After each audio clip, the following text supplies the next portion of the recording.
Our reading is a brief passage, page 125, so just close to the very end of Todd Eckloff's Gadfly Papers. Throughout human history, the expression of displeasing ideas has been stifled, sometimes forcefully and violently, sometimes through fear and intimidation, and sometimes by taking advantage of the fundamental human need to belong and to remain included in the good graces and company of others. Some have been forcefully silenced, while others have censored themselves to remain safe and in good standing. Whatever the reasons, it often seems better and easier to simply go along with the crowd rather than against it. Ours is a tradition that engages, my friends, that struggles with injustice, that wrestles with privilege, that grapples with things that just don't seem right, that don't feel right, that don't make sense. We struggle to think for ourselves about ideas and events and to live according to the decisions we arrive at together. We are resilient, and our struggles are one of the things that helps to make us strong. In times past, as we discussed last week, we struggled with ideas about the nature and personality of God, with ideas about the nature of Jesus and the nature of humankind.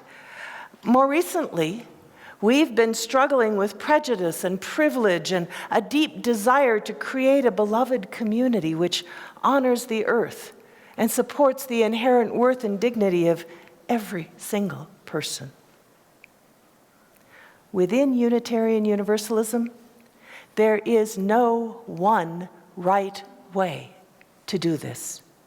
There is no single way to create a beloved community or to be a Unitarian Universalist.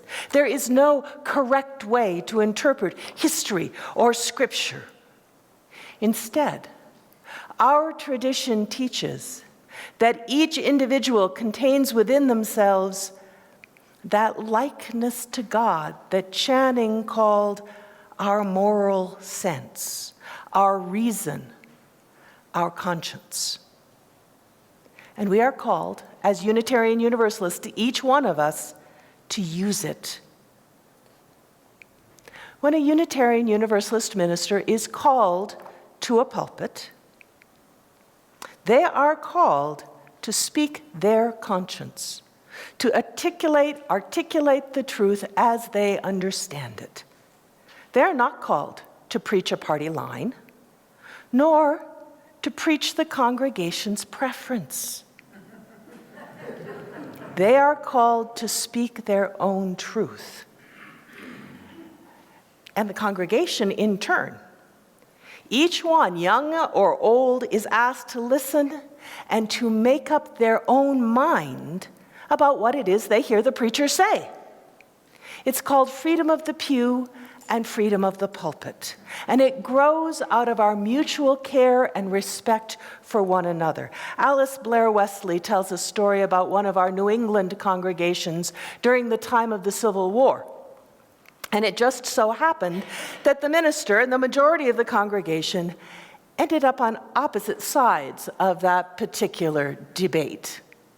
And so every Sunday morning, the congregation would arrive at church, and they'd sit in their accustomed places, and they would sing their hymns and read their readings, and then the time would come for the sermon, and as the minister climbed up the stairs to the tall pulpit, they would file out the back door. And they would gather in silence on the front lawn, where they would wait until they heard the organist strike up the opening bars of the final hymn, when they would come back in, singing, so they could shake the minister's hand on the way out and complete their Sunday. Our tradition honors the conscience of each individual. And at the same time, our tradition teaches that the world is best understood and wise decisions are best made when people of good conscience come together to grapple with change and challenge, to speak their various truths and to listen to one another, and when all have spoken and all have been heard, to vote upon how to proceed. We are in a time of great turmoil in our world and in our nation, rising incivility, divisive identity politics, climate change. And when there is turmoil outside of our faith tradition, it often generates turbulence within it. And turbulence within our larger faith community often unsettles our individual congregations. There are two groups right now within our beloved association that are speaking their particular difficult truths for the rest of us to hear. One group is struggling to make our first principle real and to honor the inherent worth and dignity of every person by dismantling racism within the larger culture and racist systems and behaviors within the UUA. They are passionate and they are intense. They use provocative language, casting our faith tradition as the offspring of and participant in an implicitly white supremacist culture. And they are moving at what feels like great speed to dismantle a number of the familiar processes and structures used by the UUA and to replace them with new structures that they believe will create a more racially inclusive association. Democratic process and the use of reason are identified as two institutions that participate in white supremacist cultural framings, and effective alternatives have yet to emerge. The second voice that you might hear speaking unpopular truths within our association is Todd Eckloff's voice. Todd is our minister in Spokane, and his conscience demanded that he offer a critique of the ways the previous group has gone about achieving its goal these past 3 years.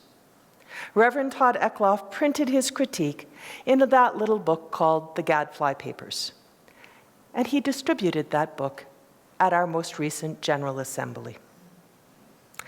The book contains 3 essays, 2 of which directly address ways that the UUA, UUMA, and BLUE, our Black Lives UU, are abandoning some of our cherished Unitarian Universalist privileges and principles, including honoring the inherent worth and dignity of every person, regardless of skin color or gender, the use of the democratic process, the principle of the free pulpit and the free pew, and the free and responsible search for truth and meaning as they strive to refashion our association.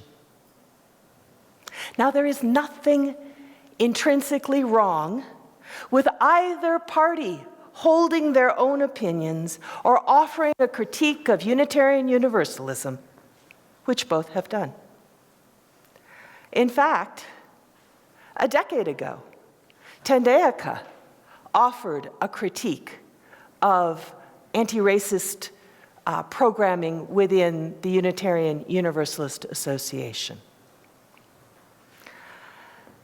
But in a disturbing turn, Eckloff's words are not being received with the respect and attention that have been given over the past decade to our colleagues who are working toward an anti-racist UUA.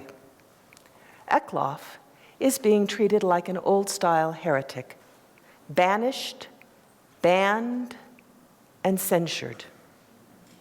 Because he published an unpopular truth and, in a gutsy move, put it out and distributed it at General Assembly, he was asked to leave the General Assembly.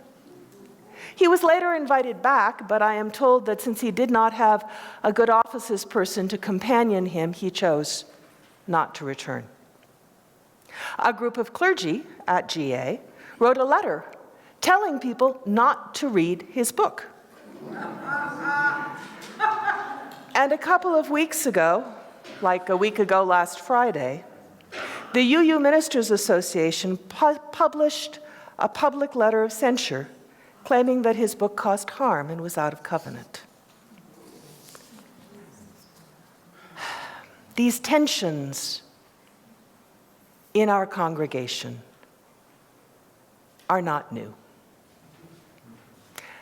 But in this moment, it feels like people are queuing up to take sides. It feels viscerally like the striving between the theists and the humanists in an earlier age in our association. Still, faith traditions are not fragile, and our association will not disintegrate because of this disagreement. Although a focus on internal struggles in this larger time of crisis and disruption may prevent us from addressing the needs of many who walk through our doors looking for an oasis and a place to clarify their own thinking and determine how to interact with the world, it may lame us for years to come. Unless, of course, we can wrestle a blessing out of this conflict. Unitarian Francis David, quoting Methodist John Wesley, is remembered as having proclaimed, "We need not think alike to love alike."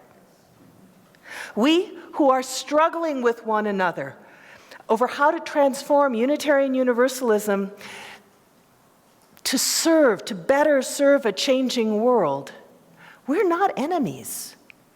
There is no evil empire here. We're co-religionists. We are friends and kin and colleagues and allies.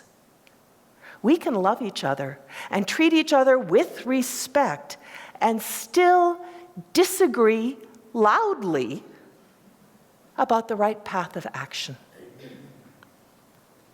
As Unitarian Universalists, we are descended from heretics who had the courage to speak their truths, and from people who championed their right to speak those truths.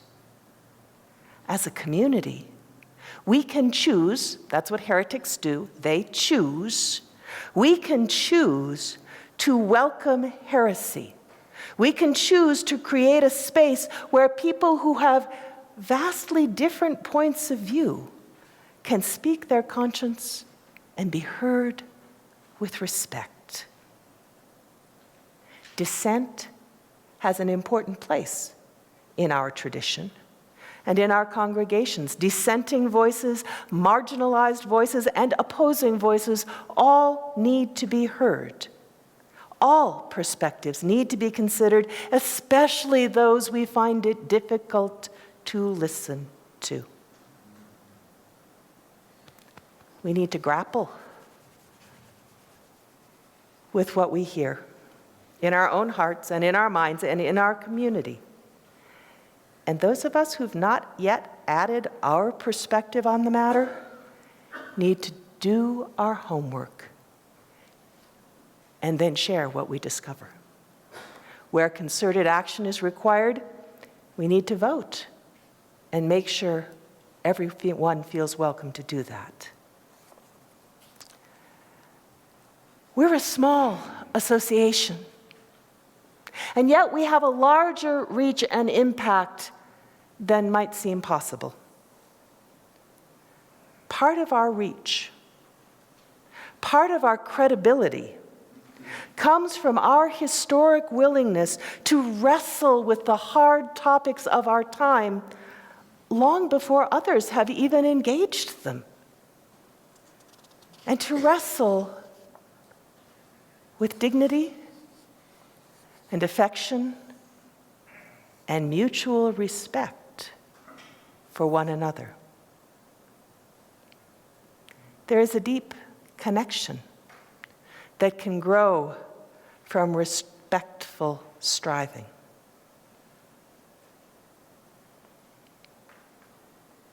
So what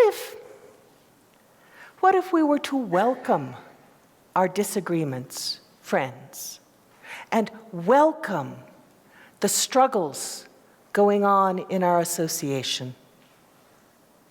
What if we decided that we were going to be a welcoming space filled with generative dissent and vibrant democracy? What if we were to covenant to love one another and listen to one another even as we wrestle and grapple and engage with the challenging ideas and events of our times? It is from our respectful struggles that wisdom will emerge. So read the book, friends. Go online and watch the General Assembly footage from the past 3 years. Read your UU World. Think hard with your heart and with your mind. And whatever you decide, gather your dignity and speak your truth with courage and compassion. The world and our children are watching.